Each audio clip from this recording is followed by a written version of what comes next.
My name is Ranisha Basnet, and I'm currently working as Community and Energy Advisor at Energypedia nonprofit.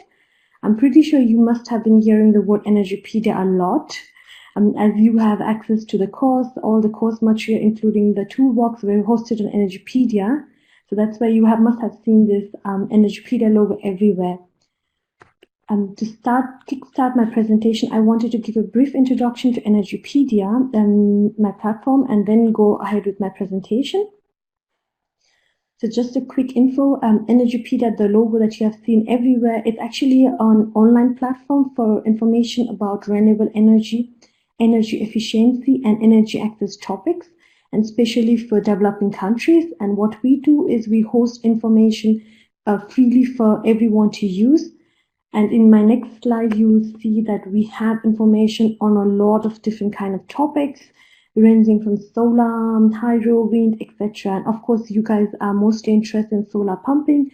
And I invite you guys to have a look at the solar portal, and also invite you to have a look at the database and Energypedia at itself.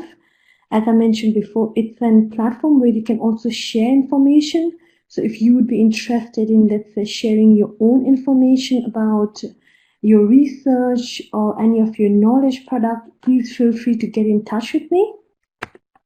And my final slide about Energypedia is you can register on Energypedia and also have access to download a lot of other stuff. So I have put this link here so that you can register and become an Energypedian today. And that was a quick introduction to my organization. And yes, if you have any questions, feel free to reach out to me afterwards. Now let's go into the topic for today, which is gender planning in SPIS.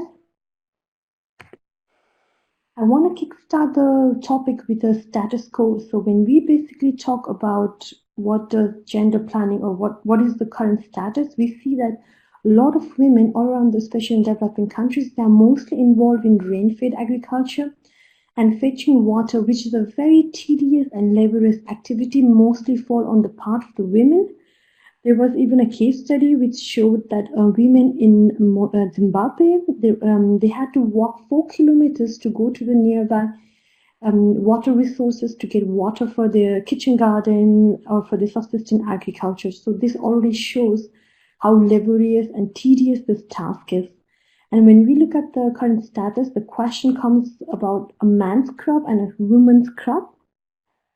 Here, what I am trying to say is a man's crop would be basically the cash crops that you sell and get a lot of money, whereas women's crop would be her little kitchen garden where she has her vegetables, her fruits that she is either sells partly or mostly uses for her own family. And when water is already a scarce resource or fetching water is a tedious activity, the question always comes, who gets the water?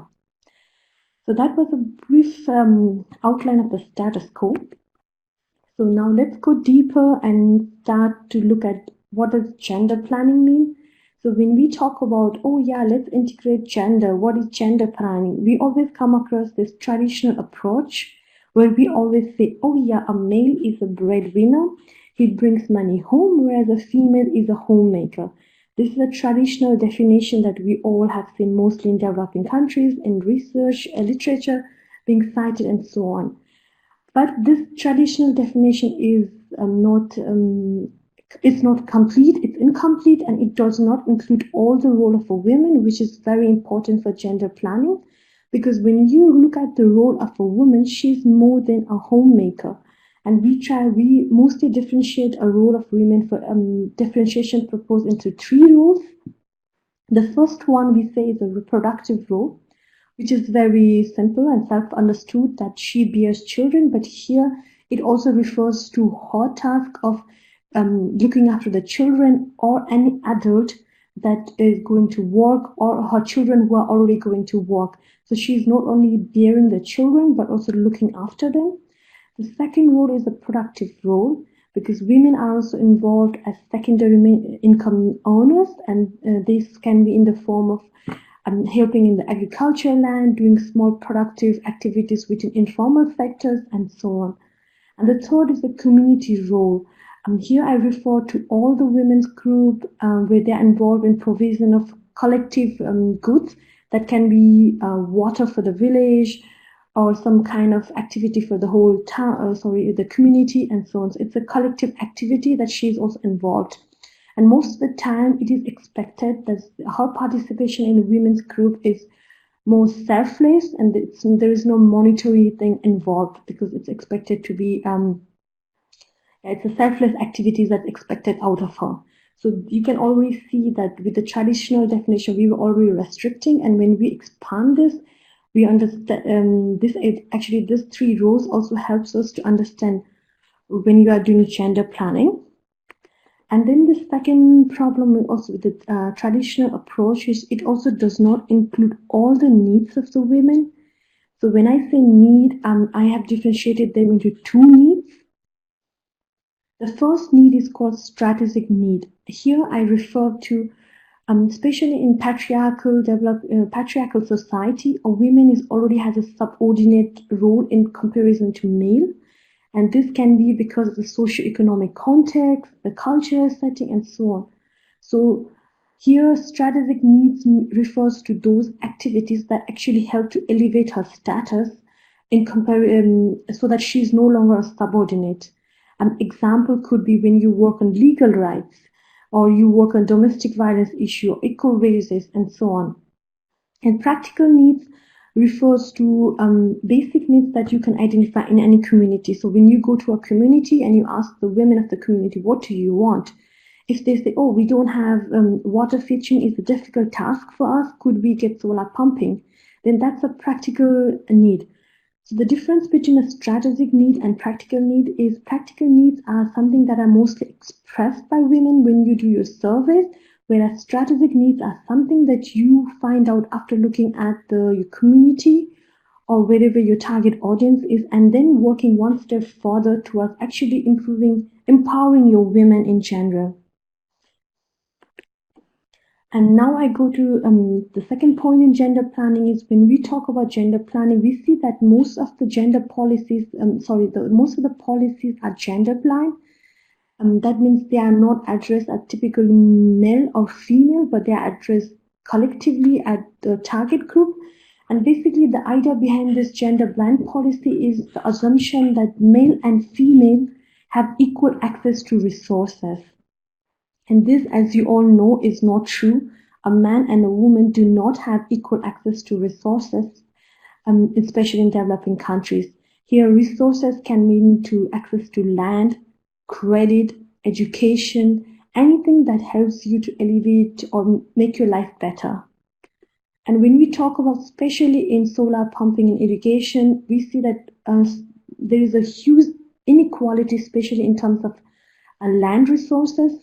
When you look at the statistics for the whole world, women in general own less than 20% of the land worldwide, which is a very, very little number. Whereas when you look at only agriculture holder, so when I say agriculture holder, I mean women who are actually working on the land, which they do not necessarily own, this number will go very high. But when we look at the land that women legally own, it's only 20%. And there could be different reasons for it. It could also be that land in general is a very tricky subject, and in many countries, land is also more dependent on passed from culture to culture and is not registered. So this could also be one. But again, going back to the agriculture holder, there was this one study which looked at, this was actually statistics from FAO, Food and Agriculture Organization, and they found that 62% of economically active women are actually working in the agricultural sector. Here they are agriculture holder. They do not necessarily own the land. And the same, and for example, for cases like in Rwanda, Malawi, and Burkina Faso, it's over 90% who work in the agriculture sector, but it will be interesting to see how many of them actually own the land. So you could see the basic problem with the gender blind policy was the assumption is already wrong, that we do not have equal access to the resources as male and female. And then this actually turns into a circle, into a spiraling circle, because when you do not have land access and you want to get credit, you also do not have any collateral to put up for credit. And then when you have less access to credit, you are also less able to buy other agriculture inputs. This can be like For example, solar pumps, or this can be fertilizers, but you cannot because now it's like a circle. You don't have credit, you can't buy this, and then you are also not able to go further. And now I come to the third point when we talk, that should be talked about when we discuss gender planning, is the interdisciplinary approach. We have to acknowledge that gender planning, especially in solar power irrigation system, is a tricky subject because we are tackling two distinct sectors. The first is an agriculture sector, and the second is the energy sector. So mostly when we look at the agriculture sector, I'm pretty sure you guys are all aware that there is a huge gender gap in agriculture sector. You can see that women are mostly working as subsistence farmers. They do not own land, and what does happen is over their lifetime, they also own less as compared to a male farmer, and this kind of accumulates, and especially towards the older age when they are older.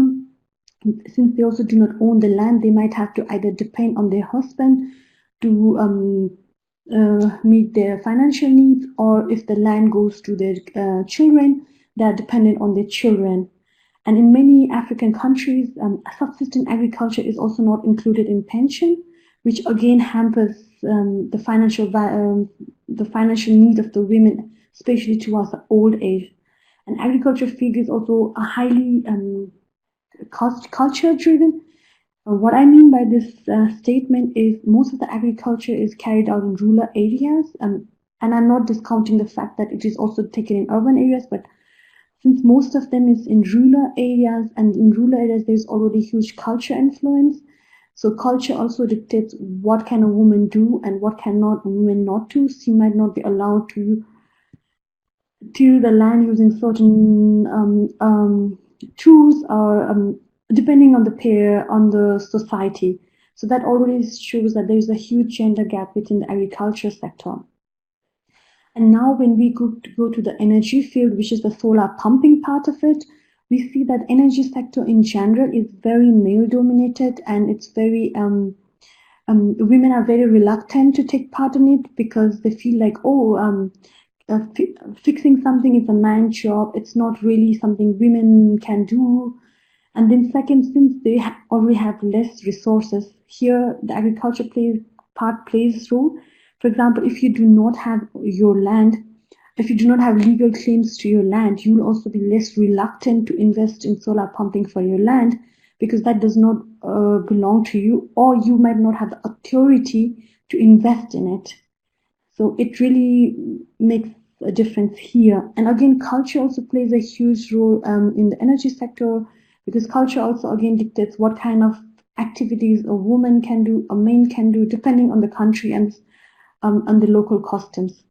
So what I'm trying to show with this two distinct fields is when you're talking about gender planning, you always have to think about interdisciplinary approach. You always have to think from what works for the agriculture sector, what should work for the solar pumping or the energy side of it. You always have to acknowledge that your audience, your male and female, do not have equal access to resources. So you also have to maybe have gender specific policies and so on. So that was my first part of my presentation, where I wanted to give you a brief background or a brief outline of what you need to consider when you are doing gender planning. This webinar is too short to actually say how to do it. So I have included few case studies where you can see what are the different tools each one of the case studies employed. And maybe these case studies can also inspire you to either include it within your planning, or maybe you think there are certain components that you could take from these case studies. My first case study is from Nepal. It's a program called ISIMO program, that's Integrated Center for Mountaineering Development. I think I said it wrong, but I'll put up the link for the organization here. So it's a regional organization that is doing the special solar power irrigation pumps program in the Tarai region of Nepal. As you might have remembered from the last presentation from my colleague, when he talked about solar pumping in the hilly region, now we are going towards the flatlands. of Nepal. And the very interesting thing about this case study is they tried to find out what was the most viable financial model for promoting solar power irrigation pumps. And for us, the most important is this 10% subsidy that they give to especially women-owned lands. So what they did in this program was they had 3 different types of financing models for financing the solar pumps. The first was you get a 60% grant and 40% you pay upfront. The second was you get a 60% grant, then you get 20% loan and 20% pay upfront. Or the third was you get a 60% grant and the rest you pay as you go. And what they did is in this program, they provide, in addition to this grant program, additional 10% subsidy to those farmers, to women farmers who had the land registered in her name. And this was a really powerful step in a way that it tackled the land right of that region. And when we talk about, if you now can see my arrow on the green box, so when they had this policy of giving 10% subsidy to women, they tackled the land right, which is the strategic need of a woman, in the sense that by making sure that women have access to this land, they're also trying to elevate the status of the women. And of course, how much it works or how much it does not work is a different question. And then the second part, with this additional 10% subsidy to women, it's again they are tackling the affordability. And I think in the end of the program, they had 80% of the farmers who owned, so it's not one but owned SPIS were women. So that was the first case study where they tackled land right and affordability with a 10% subsidy policy. The second example is again from Nepal. It's a practical action program in Nepal where they implemented solar power irrigation or solar power irrigation pumping in 2 districts in Nepal. And what they followed is a gender transformative approach, and where they looked into not only male and female, but male and female with different ethnicity, diversity, different caste systems, and so on. Because in Nepal, you also have different caste systems which divides people into different groups. So it's also necessary to include all of those. The most important takeaway from this approach was how they involved women. Since it was a very participatory approach, they made sure that women were not only beneficiaries, like getting the solar pumping, they were also involved in the managing community, and this was very vital, especially during the social mobilization field, to make sure that women are involved so that they feel empowered, that they are part of the project. And when they were looking for all of these kind of meetings, they always made sure that whatever time that they choose was the most convenient for the women. And you see that this time plays a huge role here because, as I mentioned before, a woman has not only a homemaker, she has many different roles. She could be a mother, she could be working in formal sectors. So it's very important to also have a time that works for her. And this was tackled by this approach. And then the third thing that they did was also appropriate sitting arrangement, which comes back to the socio-economic context. For example, if you have men sitting in chair or women sitting on the floor because of culture or something, that already shows the power disbalance. That already shows that women already feel subordinate. So working on this kind of small things it's vital for your participatory approach. And then what they also found was when women engineers went to more during community mobilization to tell them about the SPIS project and so on, women found them very empowering to see other women engineers, and they also felt motivated to take part in it. So the key point from this example was the participatory method, where they tried to tackle the strategic needs by making sure that the women were involved and their voices were heard, they feel empowered. And then the practical gender needs, in this part, they also worked towards making sure that the women that were involved had access to market to sell their produce and earn money and so on. Now my third example is from Benin. So in Benin, and this project was done in 2007, and in this project, 3 solar market gardens were implemented, and these gardens were run by women cooperatives, and each cooperative had 35 to 45 members. And for each garden, they got a solar powered drip irrigation. And the special thing about this example was the microfinancing. So each women's group, member of the women's group, had to pay a small fee so that they could pay for the solar power irrigation system. So microfinancing was used to microfinancing plus women's group was used to involve women as well as to make the SPIS system affordable. So by doing this, they tried to tackle the strategic needs as well as the practical gender needs.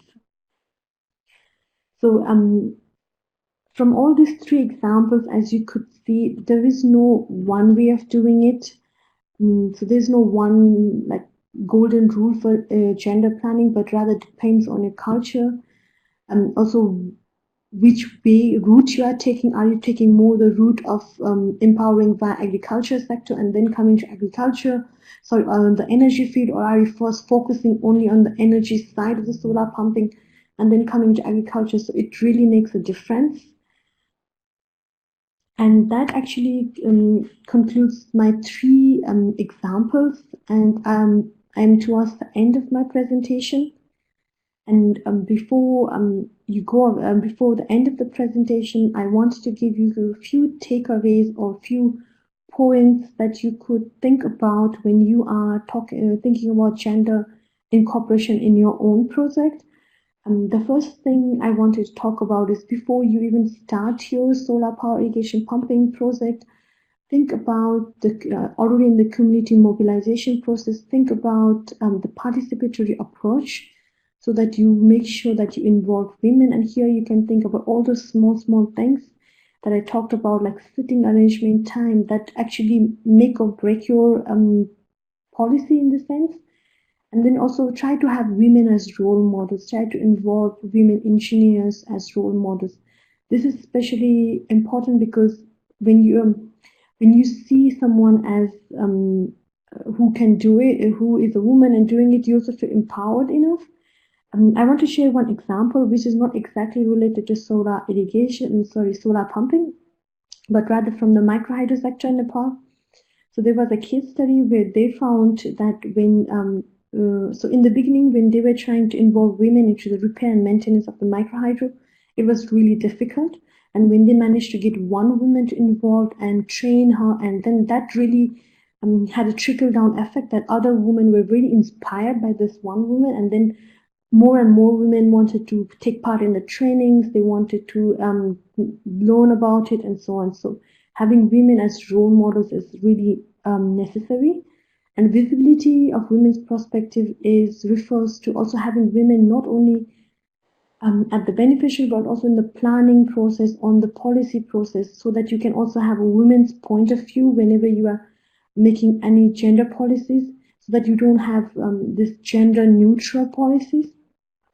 And in terms of making solar pumping affordability, which is also important for gender planning, because as we talked about, women, anyways, they have very less access to, male and women in this case both have very little money, and women in general compared to men have even less access to credit. So maybe different kind of financing options like pay-as-you-go, rent-to-own model, finance, microfinancing. This could be different models to look at. One example that was cited was using solar power irrigation system for other productive activities. This could be using them for solar drying your product, so that that women do not have to sell their product immediately when the market price of their product is low, but later. But here it's also a bit tricky because, as you know from your course, solar power SPIS systems come with a guarantee. So not everyone allows their their panels to be used for something else. So this is something you'll have to check into it. And finally, the last point in affordability is also increasing the market access of the women in general is also very important for affordability, because that also increases her monthly income. And when she has market access, she's also better able to plan if she wants to get the solar pumping or not. And then comes the repair and maintenance. Here, maybe training of women is actually a very good idea, especially in terms of migration, as the world, throughout the whole world now, there is huge migration of people from villages to cities to abroad and so on. And usually women and old people are the one being left in many villages. So maybe training your women in your village ensures that your knowledge stays there. And here I just wanted to share this one concept that's being done for solar systems. This is called Solar Grandma concept. It's actually a village in India which trains women, grandmas, on how to repair and maintain solar. And these are not educated women. Most of the time they're uneducated, and they're taught with colors to how to repair a solar light and so on. So maybe something like that could also be an option. And now I'm towards the end of my presentation, and all I wanted to highlight is gender planning, especially in SPIS, is a gradual process. It's not something that's going to happen today or tomorrow, and it's also not a checklist, because here you are tackling years and years of built cultural, you are tackling cultural sensitivity, years and years of patriarchy, you are tackling socio-economic conditions, you are tackling finances, you are tackling the energy side. So you really have to think of all of this, and you might be able to meet the practical needs of the women in a short term, but meeting the strategic needs, that is elevating her status in gender or empowering her, that takes a bit more time, and it's a gradual process. So here are some references that I use if you want to go back and read some of the publications. And that concludes my presentation. I thank you for your attention, and I look forward to all your questions.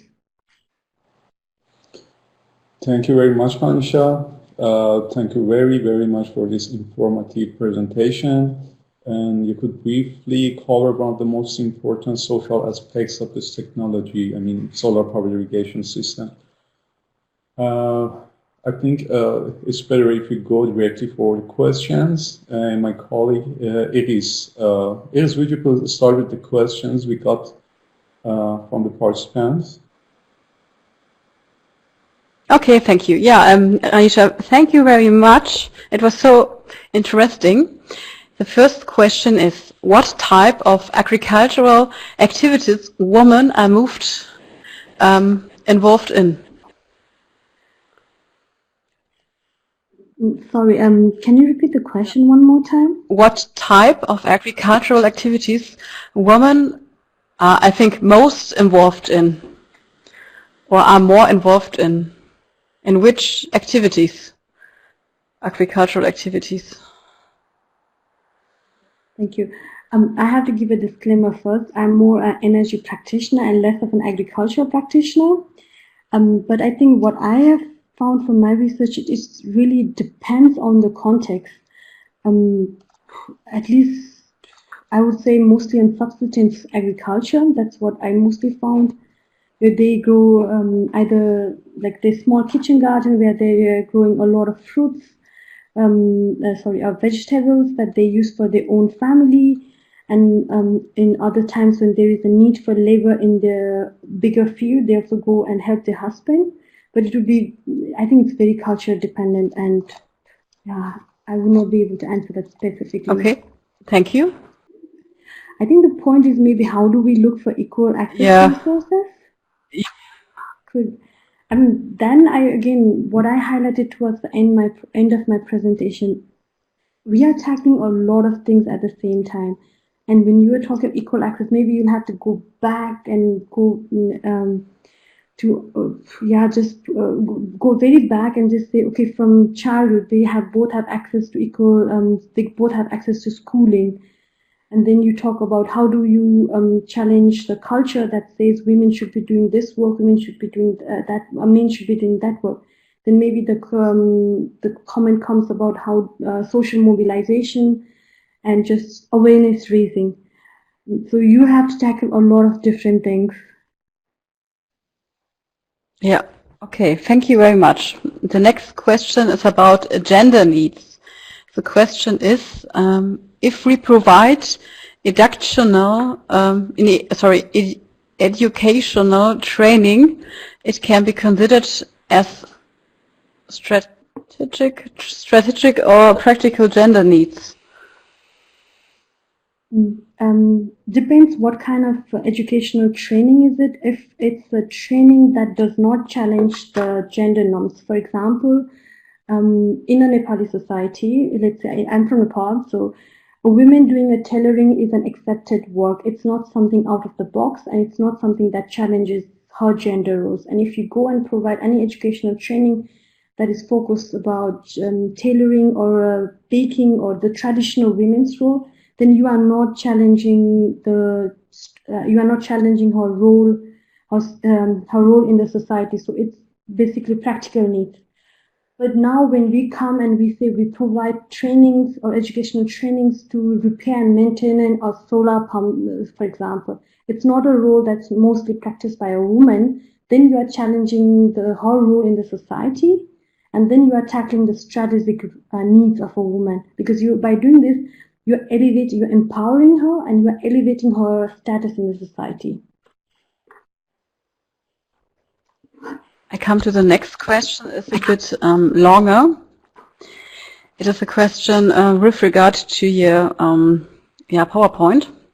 On the slide regarding limited role of women in energy industry, there was a recent IRENA, a report on renewable energy jobs, which showed that women have 32% of renewable energy jobs compared to 22% of for oil and gas industry, perhaps worth nothing vis-a-vis solar SPIS. What renewable solar energy generally more favorable to women?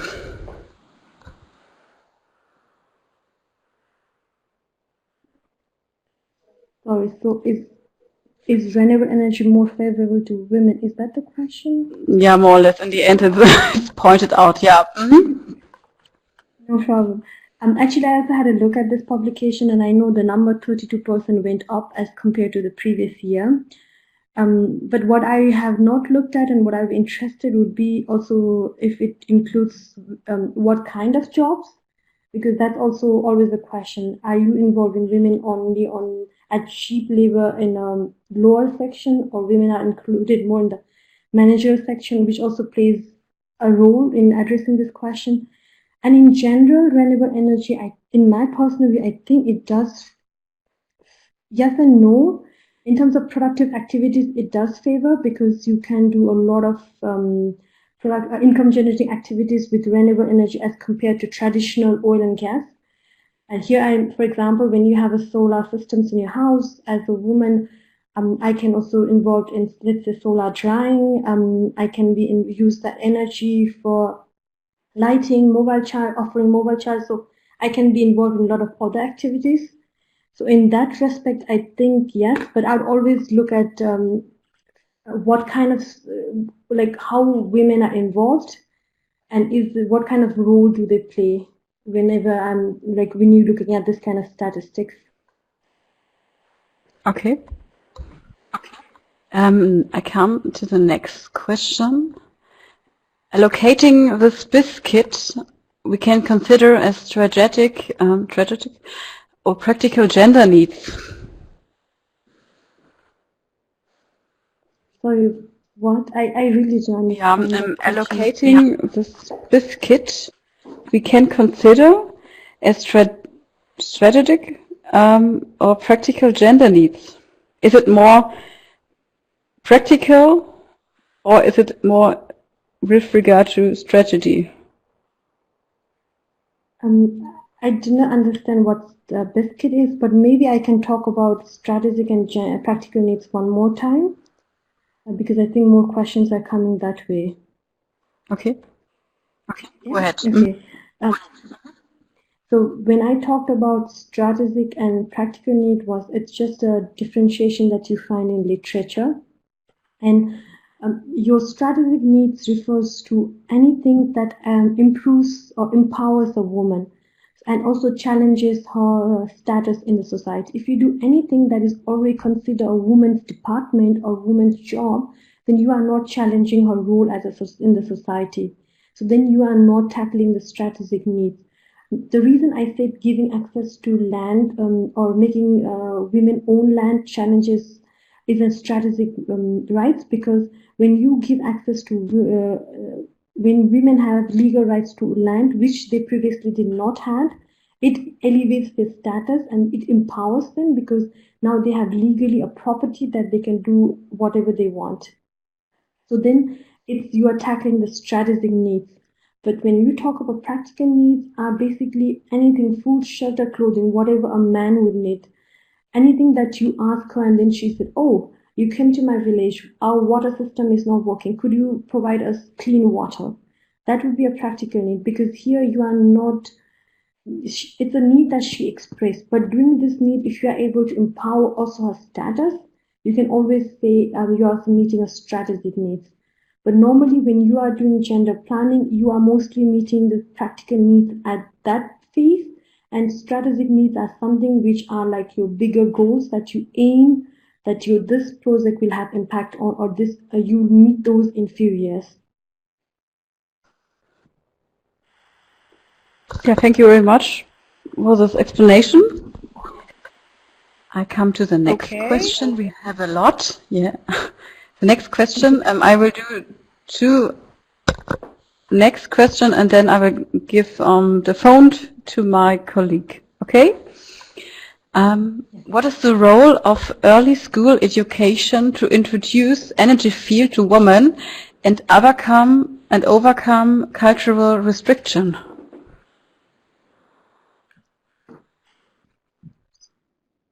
I think that's, yeah, like I said, mentioned earlier, when you go, early schooling is actually the perfect place to tackle this, because you're already challenging someone's perception when they are already at their young age.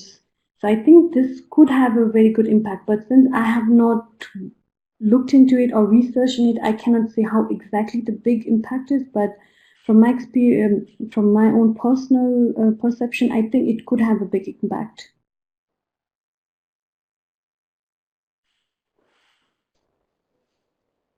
Okay, and the next question Mia will ask. Yeah, hi Ranisha. Thank you very much for your presentation. I chose some of the questions, so I will ask. The first question is like, what do you think is the more barrier, like the biggest barrier to gender inclusion in SPIS? Is it financial access or capacity development? And which one needs more to be like looking into? Coming from a energy perspective, I think it's a mix of both. Mm-hmm. Because when you talk about, let's say, any mini grid, solar power irrigation system is also a kind of mini grid. And when you talk about any of these systems, first, you also want, to buy that system, you need the finance. So the finance already a bottleneck of how do you give finance to these people who do not have money. And then when you come to the capacity part, if you look at family or household that we generally talk about, you also have to look at the dynamics within the house. So it's mostly, if it's a patriarchal society, it's a male-led household. So a man will decide how the money will be spent, who gets to go to a training, and so on. So women is not the most favored person to go forward for this. So you should also think about developing the capacity of your women if you are talking about the long-term sustainability of your product. I think I would just like to give one example so that this becomes a bit clear, because it's really hard to sometimes explain in theory. For example, if you are looking at microhydros, these are basically what I looked into a lot. If you are looking at the financing part of the microhydro, it's very hard to get, so microhydro takes a lot of money in the beginning to establish, but then when you are able to use the energy in an effective way, like the electricity that is generated, you are able to repay that money. And here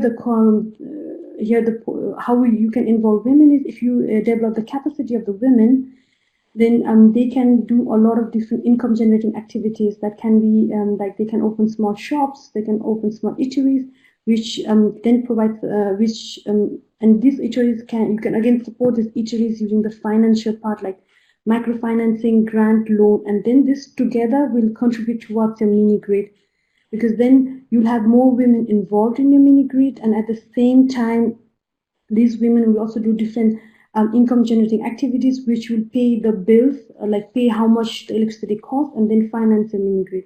So I think it's a mix of both.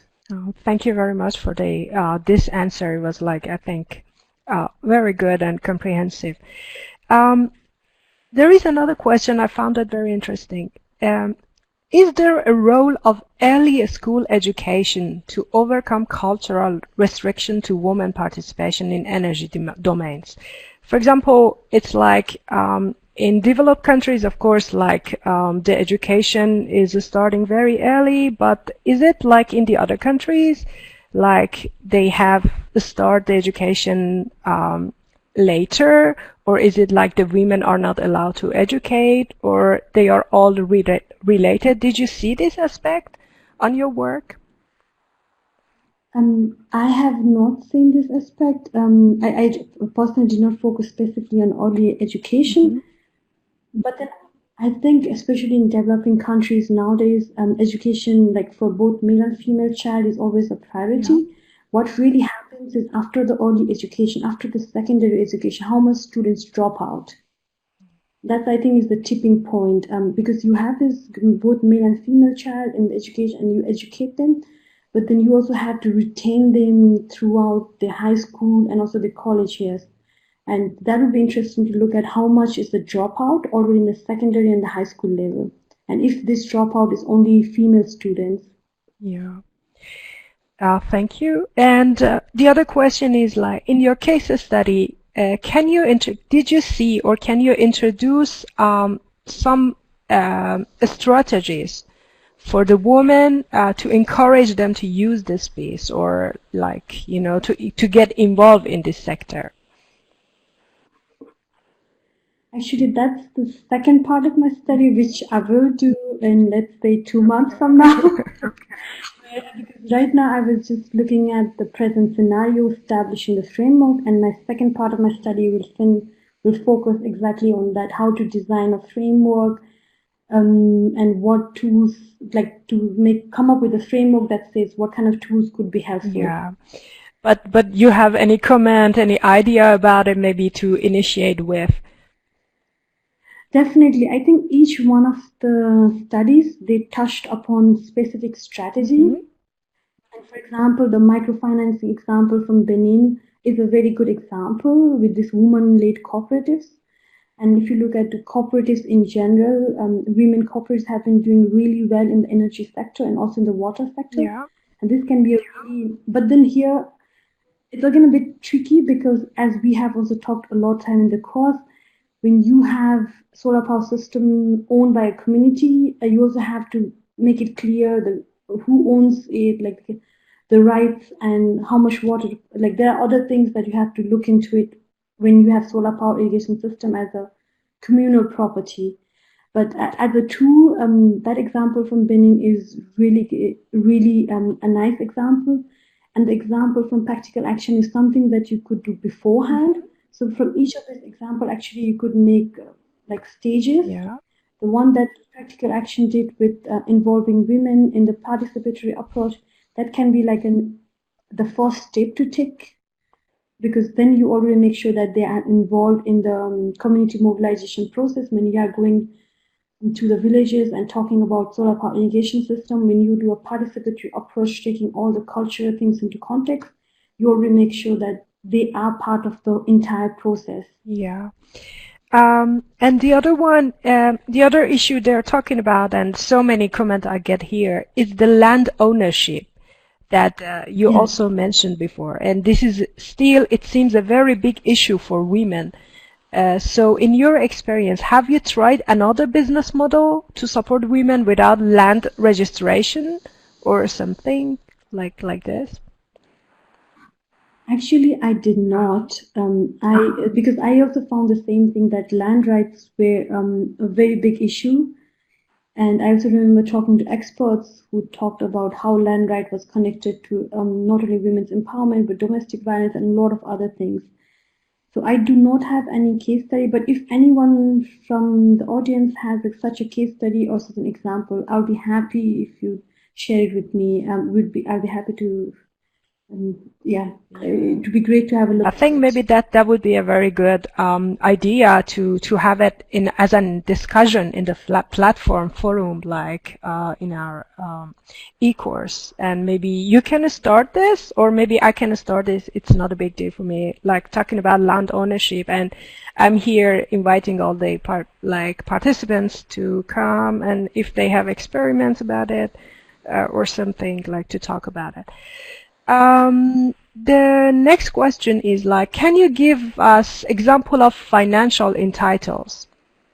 For example, in your country, that maybe specifically is giving subsidized to women who are farmers or landowners. Is there something like this, like specifically for women?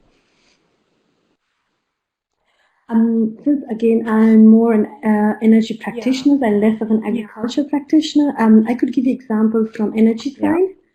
So for example, in Nepal, if you are a woman who is doing an income generating activity from a micro hydro, you get a subsidy of around $100 from the government to kickstart your business. Yeah, okay. And that's one policy I'm aware of. That was interesting to know. The other question is like, do you think women, especially in rural areas, are actually ready to do this, like to progress with the life and ideas and everything? I mean, like mentally. True. And this was one point I came again, and actually it's a very interesting point. Yeah, I think so. And here, and this was a point I came again and again when I was having discussion with experts and so on, and that's when I came up with this conclusion of this triple role of the women, where I talked about this reproductive role, this role in the community, this other income generating activities. This actually really plays a vital role when you are going to your rural community and involve with women. So you really have to go to your community and see, like for example, I am going to village XYZ and I'm looking at my target group of 10 women, but then I figured out that these 10 women are mostly mothers. Yeah. So that already means that reproductive role is the highest on the priority list. And of course, now you go to them and you say, hey, come be part of my community mobilization. They will not, because they already had too much on your plate. But now you go and you acknowledge that, oh, they are mostly mothers who do not have to take care of children. And then you say, hey, you can come to our meeting, and we also provide some kind of free childcare facility for your kids. And whenever you are taking part in the whole training sessions, there will always be childcare or something like that. Then you have more chances of getting them involved. Okay, thank you, Ranisha. Till now, there were the questions that I thought like they are not repetitive or, like interesting. So now we go to the next part, and then I will check for another questions and come back to you. Thank you very much. Thank you again, Ranisha. I'm back again. I want to go for the participants who raised their hands, ask their questions. Mr. Bruno.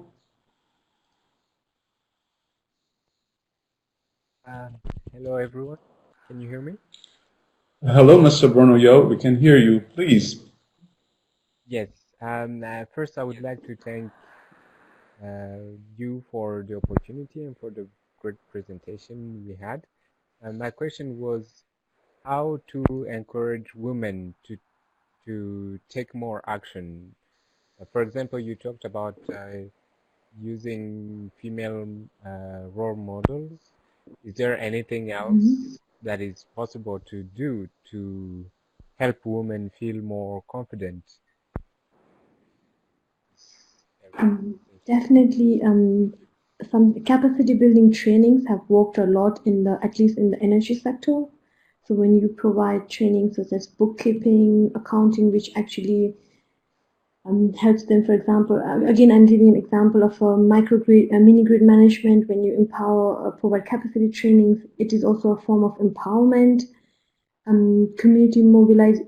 Also, when you are planning the system itself, For example, let's to give an example, if you are doing using a solar power system where the water is being drawn from a river, and you want to do such a system, just involving women and asking them about their knowledge of the resources, because these women have lived there, they know when the water table is high, low, in different seasons, and so also involving them in terms of just asking about their knowledge. That's also a form of empowerment. That was my. Also, I didn't really understand the first case study in Nepal. You could please explain again. Thank you. Sure. The first case study was about a project in Nepal where they distributed solar power irrigation systems to a certain community. The one point I wanted to highlight from this case study was in this case study they were testing different financing models about how to make the pumps affordable. And along with making the pumps affordable, they also provided 10% subsidy to women farmers who wanted to buy pumps if the land where they wanted to use the pump was also registered to them. So this was a point that I want to highlight, this 10% subsidy for owning the land, because what this resulted in that is they had cases when the men would transfer the rights to a woman and the woman would own the land. And by doing this, they were ensuring that women had more legal rights to the land. And it was also one of the policy of how to look at gender planning in SPIS. Back to me again. Like the first question I have, you already, I think, talked about it, and I think this is very important. One of the participants said, like, the title is gender planning, so why only talking about women? And I think this is a very good topic, because if we don't like educate the man about this, also it's not working so good. So you already talked about it. I just wanted to mention, like, this is also important, not just to see them separately. Like, this is a group, a team maybe altogether. The next question is, like, you talked about cultural restrictions. So for me, for example, for the participant who is not familiar with your country, can you clarify some of these restrictions? For example, you talked about land ownership. Maybe this is, but what about the others? And so, as you mentioned, land that mostly the male own the land as compared to women would be one. The other that I can think in terms of energy field would be a woman would not, if a woman would not be encouraged if she's climbing the poles, let's say, and fixing and the grid or something, then that would be like, oh, that's more like a men's job, because the culture says, maybe not so much. That could be one example from the energy sector. Now that you put me in spot, I have to think. Yeah. Yeah. Thank you. Well, if I think of more, I'll just say it in the next one. Yeah. Okay. The next question is about your presentation and also about the case study, the Benin case. Do you think that having women-led enterprises and financing institutions are important to get ensured to get a better gender balance in a SPIS ownership? I have to be a bit biased here because I always look at financial sustainability. That's more the core of my studies. Always looking at financial sustainability of mini grids from a gender. And what I've found from my research so far is two things. When we talk about involving women into any kind of income generating or cooperatives, we are actually tapping on resources that we have not tapped before. So that already means that we get more money out of it, because it was a resource that we have totally ignored before. And then second is we did not had so for example, in a normal setting you mostly have this men-led cooperatives or men-led traditional cooperatives or businesses, and when you put an extra effort to have women-led, then again you also this extra women-led cooperatives will also generate extra money, which will again go towards your own mini grid. So in that respect, I think it does make a difference in the financial viability, but I have never compared that financial viability with the amount of effort that one has to put in, because one can always argue in that sense also. But since I have not looked at it in that way, for now I would say it does. Thank you. The next question is about, let me gather it. What is your advice on the level of technology knowing of women in rural area in your region? And maybe you can, is there, I think the question is like, is there a study, a research about like the knowledge of the women in the rural area about the technology in your region? And then this participant, she wanted to discuss about the adaptability of a SPIS for women who doesn't have access to education.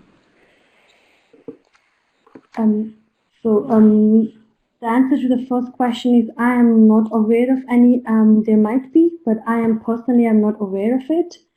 And then the answer to the second one is, this question is so subjective from one person to person. I think it's wrong to generalize it, say rural women or women, because one personal example that I wanted to share is, again, this the example that I highlighted was the solar grandmas from India.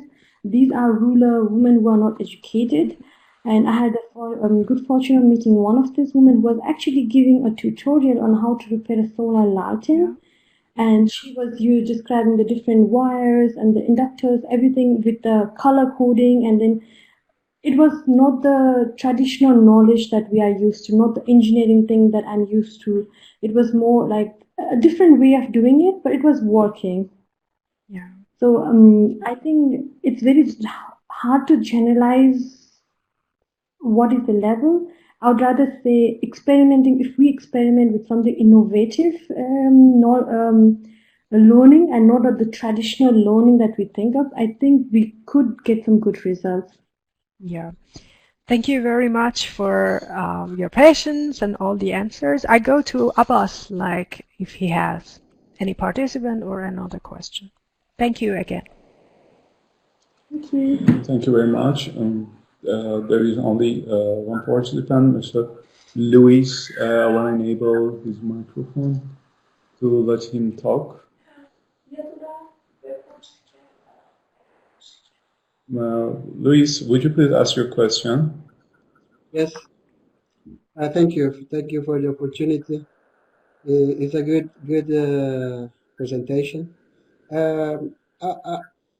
My question was already asked, but anyway, in the case of this cultural restriction, I think is a big issue here. And what I would like to ask is about the financing. For example,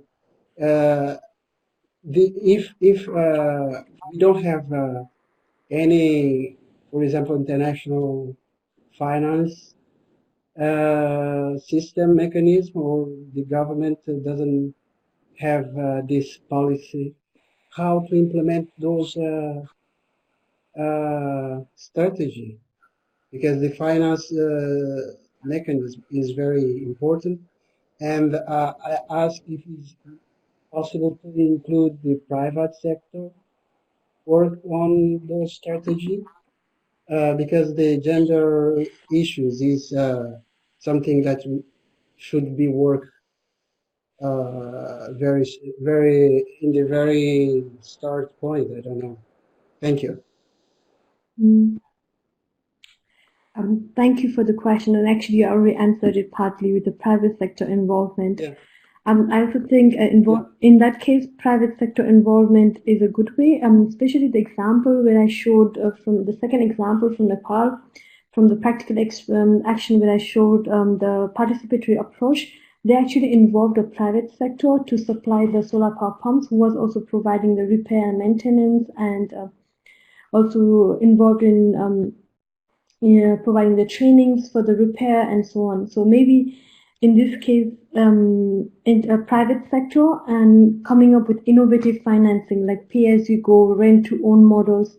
These are things that are really booming up in actually, at least in the energy sector. So maybe combining this with private sector and innovative financing model could be a way forward. Thank you, Ranisha. This is the last participant, Mr. Ahmad Naeem. Okay. Around the world, it seems that poverty is the only reason that women go to work or hire in irrigation systems and using energy. Do you accept this? Is the poverty the only reason?